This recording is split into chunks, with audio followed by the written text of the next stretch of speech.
Magandang araw. Kami ang pangkat-apat ang dulang aming gagawin ay pinamagatang po na mo ay tatama ko. Isang umaga habang magkakausap ang magkakaklase ng pangkat-apat sa kanilang group chat. Mga kaklase, handa na ba kayo sa gagawin nating dula sa EFP? Ako handa na, kaya lang yung iba nating kasama ay hindi nakikisa. Tulad ni JM at Andrew, mas inuuna pa nila yung online games.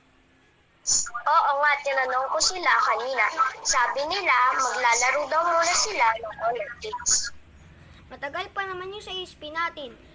Madali na lang yun gawin. Oo nga, maglaro muna tayo ng online games. JM at Andrew, hindi nyo dapat inuuna ang paglalaro ng online games. Alam nyo naman na mahalaga ang tulang gagawin natin dahil doon malalaman ng ating guro kung sinusunod ba natin ang mga gawain pinapagawa niya. Tama ka, Shane. Dapat muna nating unahin ng nating dula bago maglaro. Maaari tayo mabigyan ng mababang grado kapag hindi natin ito nagawa. Dapat lahat tayo ay nakikiisa dahil isang pangkat tayo. Huwag nating ipagwalang bahala ang mga gawain natin.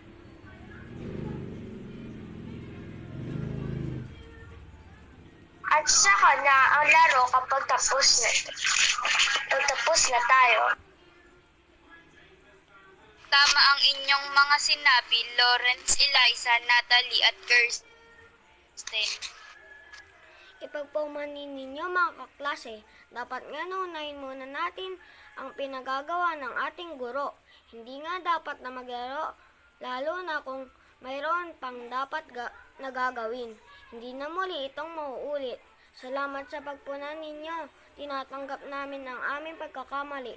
Sa susunod ay hindi na ito mangyayari.